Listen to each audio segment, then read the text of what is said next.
반갑습니다. 저는 김태희 선생님이에요. 이 강에서는 자신의 성격과 흥미, 적성에 대해서 알아보는 시간이었는데요. 그러면 이번 시간에는 우리가 선택할 수 있는 직업에 대해서 알아볼게요. 선생님이 직접 겪은 일을 한번 얘기를 해줄게요.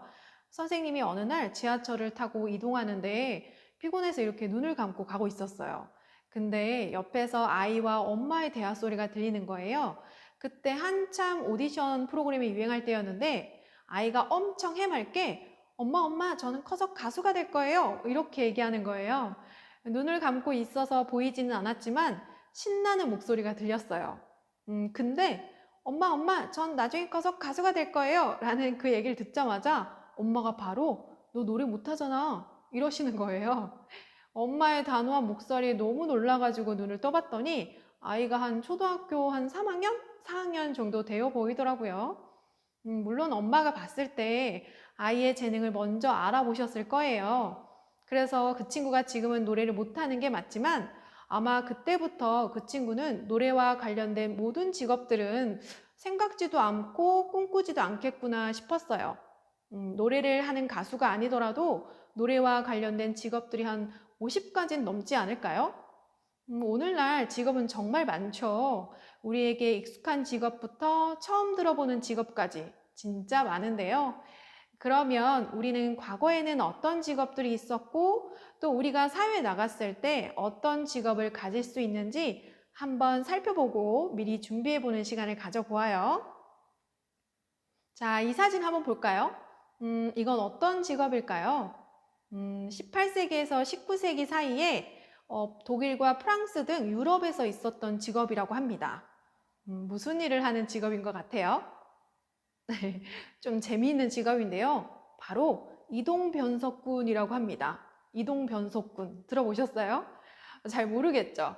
바로 이동식 화장실이래요. 공중 화장실이 없어서 더러워지는 도시에서 긴 외투를 입고 양동이 2개를 들고 다니면서 사람들의 볼일을 해결해 주었다고 합니다.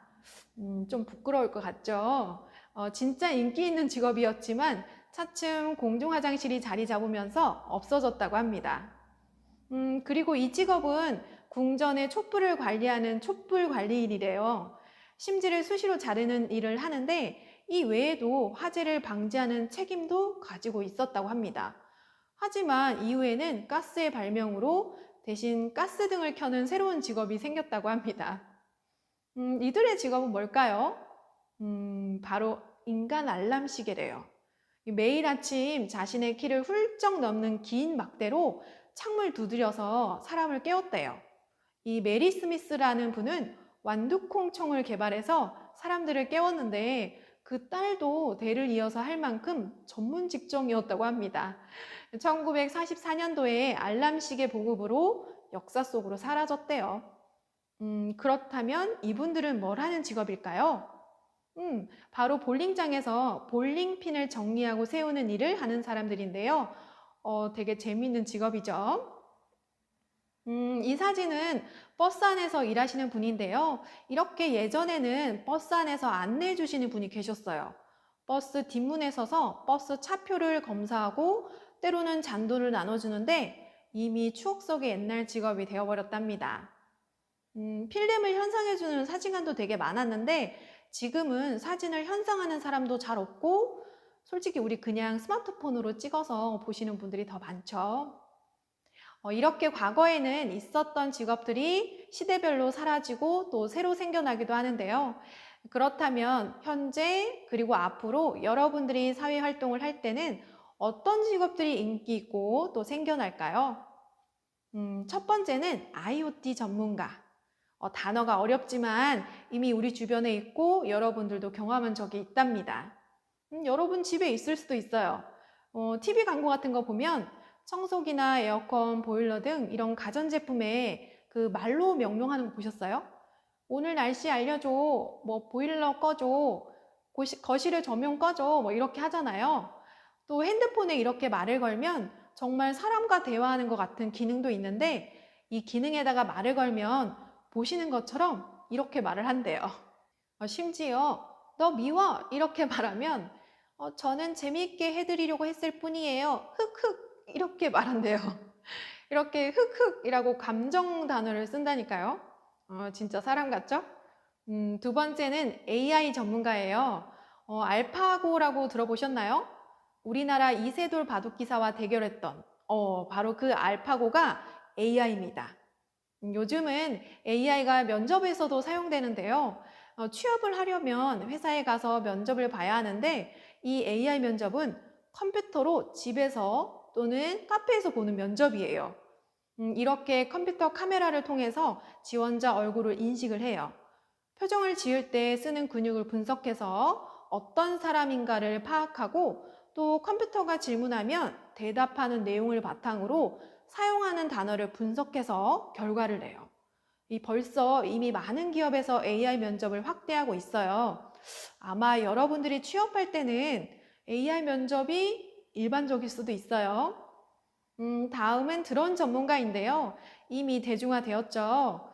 요즘 TV를 보면 영상에 드론이 사용되지 않는 경우가 없을 만큼 거의 대부분 드론 영상이 나와요. 딱 결정적으로 많이 알게 된 계기가 그 평창 동계올림픽 때였는데 이때 당시에 1218대의 드론을 조종한 조종사가 단 한 명이라고 하죠. 이렇게 드론은 재난 구조나 산불 감시, 드라마 및 영화 촬영 등 드론 전문가 또한 앞으로의 유망 직종이 되었습니다. 그렇다면 2025년 직업 변화 전망을 한번 볼까요? 지금 보시는 직업들은 10년 전에는 존재하지 않았던 현재의 유망 직업이래요. 앱 개발자나 드론 조종사, 유튜버. 지금은 너무 익숙하죠? 인기 있잖아요. 근데 10년 전에도 있었을까요, 여러분? 없었답니다. 그러면 향후 우리나라에 생길 가능성이 있는 해외 직업의 사례를 볼까요? 동물 간호사가 보이네요. 반려견, 반려묘 관련 직업들은 혼자 사는 사람들이 늘어나고 또 오랫동안 사람들이 살 수 있게 되면서 앞으로 계속 유지할 수 있는 직업 같아요. 여기 보이시는 카이로프랙틱 닥터는 너무 생소하죠? 좀 다르긴 하지만 우리나라에서 이해하기 쉬운 유사 직업으로서는 한 도수 치료라고 할 수 있을 것 같아요. 틀어진 척추 근육 등을 풀어서 정상적인 위치로 만들어주는 직업 기법이고 치료 기법인데 이거는 치료 기법이나 방법에서 조금의 차이는 있지만 비슷하다 생각하시면 돼요. 도수 치료는 우리나라 30대 넘으신 분들 중에서 모르시는 분이 없고 저도 발목과 어깨 치료를 받아본 적이 있답니다. 또 재미있는 직업으로 탐정이 있네요. 영화로도 나온 직업이죠. 실제로 방송에서도 우리나라에서 앞으로 있을 거란 얘기도 나왔는데 공식적으로 직업으로 인정되는데 과연 어떤 역할을 할지가 정말 기대가 됩니다. 미래 직업 변화 트렌드를 보면 눈에 띄는 게 바로 이 우주여행 가이드가 있어요. 우리도 언젠가는 우주를 자유롭게 왕복할 수 있지 않을까요? 달까지 왕복 한 5일 정도 걸릴 거라고 예상한다는데 우주 관광 비용이 90분에 최소 3억을 예상한다고 하더라고요. 물론 회사에 따라서 상황에 따라서 비용은 다르대요. 아마 여러분들이 직장 생활을 오래 하셨을 때는 기념으로 우주여행도 갈 수 있지 않을까 싶습니다. 미래에는 사라지지는 않지만 현재의 직업들이 조금 더 세분화되고 전문화된다고 하는데요. 또 하나의 전문 직업이 아니라 두세 개의 직업들이 어울려진 직업이 등장을 한대요. 농사를 지으면서 요리를 하거나 또 홀로그램 전시 기획자 경우에는 지금도 흔하지는 않지만 있기도 하고 가능하기도 한 직업이죠. 졸업자 10명 중에 5명은 자신의 전공과 맞지 않는 분야로 취업을 했다고 하는데 실제로 대학교에서 취업 지도를 하다가 보면 자신의 전공과 전혀 다른 취업 분야로 취업을 준비하시는 분야들이 적지 않아요. 요즘에 유튜브 크리에이터가 꾸민 학생들이 많다 보니까 대학에서 이런 말이 있대요. 뷰티과를 전공하면 뷰티 유튜버, 체육학과는 헬스 유튜버, 영상학과는 유튜브 편집자, 식품조리학과는 쿡방 유튜버, 교회학과는 먹방 유튜버를 꿈꾼다고 하더라고요. 자신에게 맞는 직업을 선택하기 위해서는 먼저 다양한 분야를 경험해보는 것이 중요한데요. 특성화고는 일반고와 달리 전문 교과가 차지하는 비율이 상대적으로 커요. 그래서 보다 빨리 내 관심 분야에 대한 전문성을 기를 수 있다는 장점이 있는데요. 이렇게 특성화 고등학교는 전문 교과를 총 16개의 분야로 나뉘어져 있다고 합니다. 건설, 음식조리, 전기전자, 의료 등 전문 분야 중에서도 우리는 이번에 음식조리와 디자인 문화 컨텐츠를 한번 볼게요. 음식조리 중에서도 대표적으로 한국조리를 들어가 보면 이렇게 기본적인 재료 썰기부터 비빔밥, 잡채, 육원전, 섭산적 등 익숙한 요리부터 처음 들어보는 요리까지 정말 많은 요리가 구성이 되었다라고 볼 수 있습니다. 하나 더 보면 바리스타를 한번 볼게요. 커피의 역사부터 커피의 품종, 로스팅, 추출 기구와 추출 방법까지 다양하게 확인할 수가 있습니다. 그리고 디자인 문화 콘텐츠는 7개의 분야로 나눠져 있는데요. 조형, 시각 디자인, 실용음악, 제품 디자인 등 우리는 이 중에서 광고 콘텐츠를 보면 여기는 콘셉트 설정부터 아이디어 도출, 표현 전략까지 16차수로 총 다루고 있습니다. 그리고 캐릭터 디자인은 캐릭터 기획부터 드로잉까지 총 20차수로 구성이 되어 있네요. 좀 더 16개 전공 분야에 대해서 자세히 알아보기 위해서는 여기 이 서울시 교육청에서 운영하는 하이잡이라는 사이트를 찾아보시면 되는데요. 꼭 시간 내어서 한번 들어가서 살펴보세요.